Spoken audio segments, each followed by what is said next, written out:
Welcome to our channel পাঁচের পাঠশালা। আমি ঐশ্বর্য বিশ্বাস। আজকে কিন্তু আমরা আলোচনা করব ভারতীয় সংবিধান থেকে।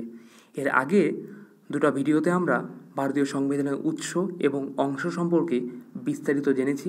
তো তার উপরই আজকে আমরা 20টা প্রশ্ন কিন্তু প্র্যাকটিস করব। তো আজকের ভিডিওটি খুবই গুরুত্বপূর্ণ হতে চলেছে, তো তোমরা ভিডিও স্কিপ না করে পুরোপুরি দেখবে। এছাড়াও তোমরা যারা আমাদের চ্যানেলে একদমই নতুন, যারা এখনও চ্যানেলটিকে সাবস্ক্রাইব করোনি, তারা দেরি না করে এক্ষুনি চ্যানেলটিকে সাবস্ক্রাইব করে পাশে থাকা বেল আইকনটিকে প্রেস করে রাখবে চ্যানেলের সমস্ত নতুন আপডেট সবার আগে পাওয়ার জন্য। তো চলো 1 নম্বর প্রশ্ন দেখে নিই। ভারতীয় সংবিধানের প্রস্তাবনা কোন দেশের সংবিধান থেকে গৃহীত? তো option A Germany, option B Australia, option C America, option D Russia.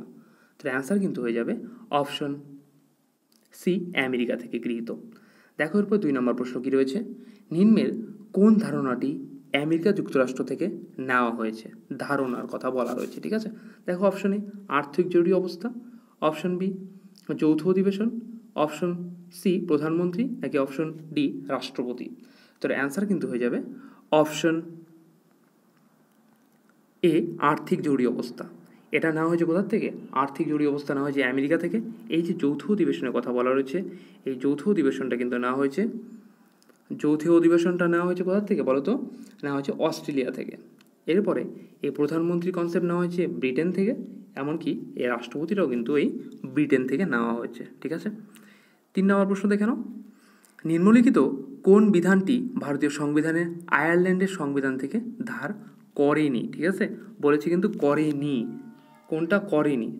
Option A রাষ্ট্রপতি নির্বাচন, অপশন বি রাজ্যসভায় রাষ্ট্রপতি দ্বারা মনোনীত সদস্য, অপশন সি অঙ্গরাজ্যের শাসন ব্যবস্থা, এমনকি অপশন ডি রাষ্ট্র পরিচালনা নির্দেশমূলক নীতি।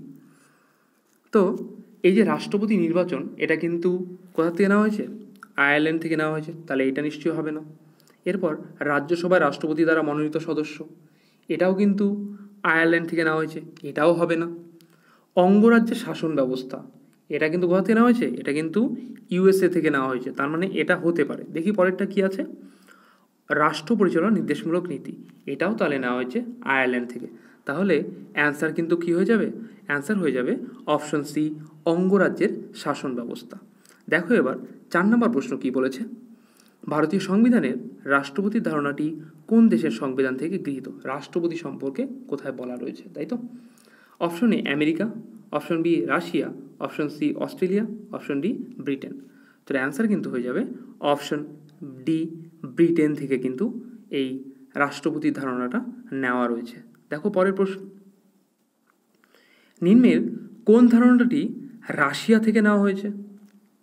অপশন এ নির্বাচন ব্যবস্থা, অপশন বি লোকপাল বিল, অপশন সি মৌলিক কর্তব্য, এমনকি অপশন ডি প্রজাতন্ত্র।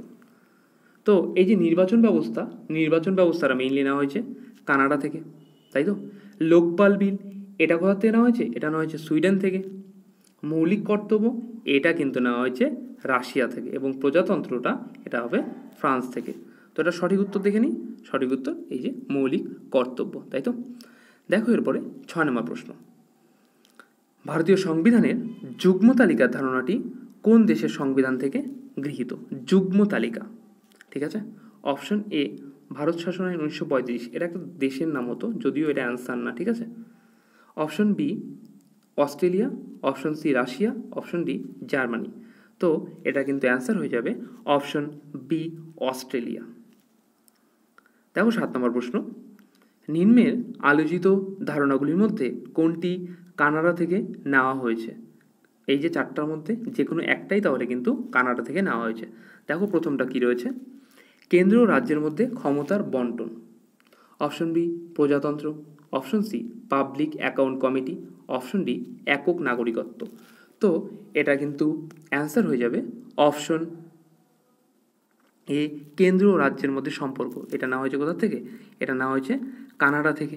এই যে বাদবাকি যেগুলো রয়েছে, প্রজাতন্ত্র কিন্তু নেওয়া হয়েছে ফ্রান্স থেকে, তাই তো। পাবলিক অ্যাকাউন্ট কমিটি, এটা কিন্তু নেওয়া হয়েছে ব্রিটেন থেকে, এবং একক নাগরিকত্ব যে কনসেপ্ট, এটা কিন্তু নেওয়া হয়েছে, এটাও ব্রিটেন থেকেই কিন্তু নেওয়া হয়েছে, তাই তো।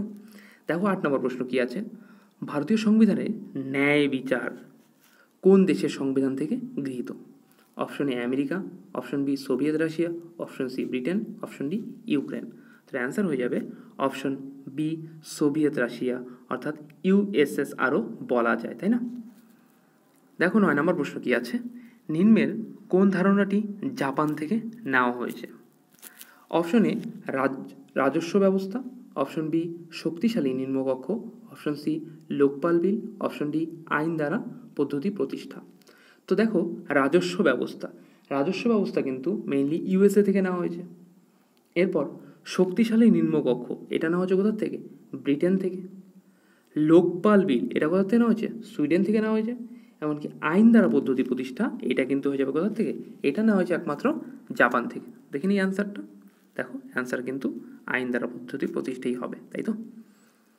এরপর দেখো 10 নম্বর প্রশ্ন কি আছে, ভারতীয় সংবিধানের সংবিধান সংশোধন পদ্ধতি কোন দেশের সংবিধান থেকে গৃহীত? সংশোধন যে করা হয় সংবিধানটা, বা মডিফিকেশন বলতে পারো, কোন দেশের থেকে নেওয়া হয়েছে সেই ধারণাটা? অপশন এ দক্ষিণ Africa, option B Germany, option C Australia, option D Britain. তো অ্যান্সার কিন্তু হয়ে যাবে অপশন এ দক্ষিণ আফ্রিকা, তাই তো? দেখো এরপরে 11 নম্বর প্রশ্ন, সংবিধান কার্যকরী হওয়ার সময় তাতে কতগুলি অংশ ছিল? অপশন এ 22টি, অপশন বি 23টি, অপশন সি 24টি, এমনকি অপশন ডি 25টি।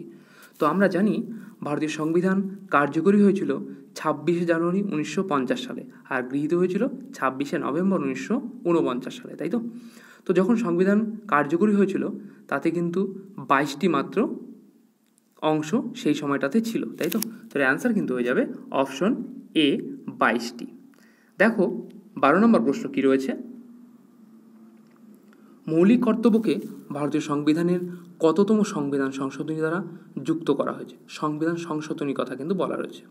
দেখো এখানে যে কটা অপশন রয়েছে 43তম, 44তম, 46তম, 48তম, এখানে তো অপশনটা নেই। হ্যাঁ, এটা হবে মেইনলি 42তম সংবিধান সংশোধনী দ্বারা কিন্তু মৌলিক কর্তব্যকে সংবিধানে যুক্ত করা হয়েছে, যেটা কিনা কি অংশ নাম্বার 4-এর এতে যুক্ত হয়েছে। আর এটা 51-র এ নাম্বার ধারায় কিন্তু এই মৌলিক কর্তব্য সম্পর্কে বিস্তারিত আলোচনা করা রয়েছে, তাই তো? এরপরে দেখো বর্তমানে ভারতীয় সংবিধানের কতগুলি অংশ বা পার্ট রয়েছে? তো 11 নম্বর প্রশ্নে আমরা আলোচনা করলাম সংবিধান শুরুর সময় ভারতীয় সংবিধানে তো মাত্র 22টি অংশ কিন্তু ছিল, কিন্তু বর্তমানে ভারতীয় সংবিধানে কতগুলি অংশ রয়েছে? তাহলে এটা কিন্তু অ্যান্সার হয়ে যাবে অপশন বি 25টি অংশ রয়েছে। এই যে এই 25টি অংশের মধ্যে কিন্তু যুক্ত হয়েছে 4-এর এ, যাতে কিনা মৌলিক কর্তব্য আছে। এরপর রয়েছে 9-এর এ, যাতে কিনা পৌরসভা আছে। তারপর আছে 9-এর বি, যেটা কিনা সমবায় সমিতির আছে। এরপর দেখো 14 নম্বর প্রশ্ন কি আছে, সংবিধান সংশোধন পদ্ধতি কততম অংশে আলোচনা করা হয়েছে? অপশন এ 20তম অংশ, অপশন বিতে রয়েছে 21তম অংশ, অপশন সিতে রয়েছে 19তম অংশ, এমনকি অপশন ডিতে রয়েছে 18তম অংশ। তো এটা কিন্তু অ্যান্সার হয়ে যাবে অপশন এ 20তম অংশে কিন্তু সংবিধান সংশোধন পদ্ধতি সম্পর্কে বিস্তারিত আলোচনা করা রয়েছে, তাই তো? দেখো এরপরের প্রশ্ন, নিম্নের কোন বিষয়টি 6ষ্ঠতম অংশে আলোচনা করা হয়নি? ঠিক আছে, ভালো করে বুঝবে, হয়নি কিন্তু বলা রয়েছে। আমরা পরীক্ষার হলে ক্রমশই এই ভুলটা করে থাকি, হয়েছে বা হয়নি লাস্ট লাইনটা দেখি না, উত্তেজনার বশে হয়েছে মনে করে পুরোটাই দিয়ে দিলাম। তো দেখো অপশন এতে রয়েছে রাজ্যপাল, অপশন বিতে মন্ত্রিপরিষদ, অপশন সিতে রাজ্যের আইনসভা, অপশন ডিতে তপশিলি জাতি ও উপজাতিভুক্ত অঞ্চল। তো এই যে রাজ্যপালটা কিন্তু এই যে পার্ট 6-এই আলোচনা করা আছে, ঠিক আছে? মন্ত্রিপরিষদ, এটাও পার্ট 6-এ আলোচনা করা আছে। এরপর রাজ্যের আইনসভা, এটাও কিন্তু পার্ট 6-এই আলোচনা করা আছে। তার মানে পড়ে রইল কি? তপশিলি জাতি উপজাতিভুক্ত অঞ্চল। তাহলে এটাই কিন্তু হয়ে যাবে অ্যান্সার। এই তপশিলি জাতি উপজাতিভুক্ত অঞ্চল কিন্তু পার্ট 10-এ আলোচনা করা হয়েছে, বা 10ম অংশে আলোচনা করা আছে, যেখানে কিনা 244 থেকে 244A ধারা কিন্তু কাভার করেছে, ঠিক আছে? দেখো 16 নম্বর প্রশ্ন, সমবায় সমিতির ধারণাটি ভারতীয় সংবিধানের কোন অংশ বা কত সালে যুক্ত করা হয়েছে? ঠিক আছে, তাহলে option A 1956, option B 1986, option C 1997, option D 2011। তো অ্যান্সার কিন্তু হয়ে যাবে অপশন ডি 2011 সালে কিন্তু যুক্ত করা হয়েছে। পরের প্রশ্ন দেখে নাও 17 নম্বর। সম্পত্তির অধিকার ভারতীয় সংবিধানে কততম ধারায় আলোচনা করা হয়েছে? Option A 296 D, option B 300 A, option C 368, option D 368 A. তো অ্যান্সার কিন্তু হয়ে যাবে অপশন বি 300 এ নাম্বার ধারায় কিন্তু এই সম্পত্তির অধিকারটা আলোচনা করা আছে। দেখো 18 নম্বর, 74তম সংবিধান সংশোধনীর মাধ্যমে কততম অংশ সংবিধানে যুক্ত হয়েছে? অপশন এ 9 এ বা পার্ট 9A, এরপর 9 বি, অপশন সি 4 এ, অপশন ডি উপরে কোনোটিই নয়। তো অ্যান্সার কিন্তু হয়ে যাবে অপশন এ 9A অর্থাৎ পার্ট 9 এতে। ঠিক আছে, 19 নম্বর প্রশ্ন দেখে নাও। নির্বাচন ও নির্বাচন সংক্রান্ত ব্যবস্থাদি ভারতীয় সংবিধানে কততম অংশ আলোচনা করা হয়েছে? অপশন এতে দেখো রয়েছে 12তম অংশ, অপশন বিতে রয়েছে 15তম অংশ, অপশন সিতে 19তম অংশ, এমনকি অপশন ডিতে রয়েছে 21তম অংশ। তো আমরা যদি প্রত্যেকটা অংশ সম্পর্কে জানি তাহলেই এই কোশ্চেনটার অ্যান্সার আমরা সহজেই করতে পারবো। তো তোমরা যারা যারা আগের ভিডিওটি দেখোনি তারা অবশ্যই ভিডিওটি দেখে অ্যান্সারটি করার চেষ্টা করবে। তো এই যে 12তম অংশ, 12তম অংশে কিন্তু অর্থ, সম্পদ, চুক্তি সম্পর্কে বলা রয়েছে। এই 12তম অংশটা মেইনলি 264 থেকে কিন্তু 300 এ নাম্বার ধারা কভার করেছে। এরপর এই যে 15তম অংশটা, 15তম অংশটা কিন্তু নির্বাচন আর এই যে নির্বাচন সংক্রান্ত ব্যবস্থাদি সম্পর্কে আলোচনা করেছে, যারা কিনা কি 324 থেকে কিন্তু 324 থেকে 329 নাম্বার ধারা কিন্তু 329 এ হবে, হ্যাঁ 329 এ নাম্বার ধারা কিন্তু কভার করেছে। এরপরে 19তম যেটা রয়েছে, 19তমতে কিন্তু বিবিধ বা মিসেলিনিয়াস সম্পর্কে আলোচনা করা আছে, যেখানে ধারা 361 থেকে 367 কিন্তু কভার করেছে। এরপরে 21তম অংশ আছে দেখো অপশন ডিতে। 21তম অংশটা কিন্তু অস্থায়ী বিশেষ ব্যবস্থাদি সম্পর্কে বা অস্থায়ী বিশেষ ব্যবস্থা গ্রহণ করা সম্পর্কে বিস্তারিত আলোচনা করা আছে। এখানে 369 থেকে 392 নম্বর ধারা কিন্তু আলোচনা করা আছে। দেখো 20 নম্বর প্রশ্ন, আর আজকে এটাই আমাদের শেষ প্রশ্ন। ভারতীয় সংবিধানে ভাষাসমূহ সম্পর্কে কততম অংশে আলোচনা করা হয়েছে? অপশন এ 15তম, অপশন বি 16তম, অপশন সি 17তম, এমনকি অপশন ডি 18তম। তো অপশন এতে দেখো 15তম।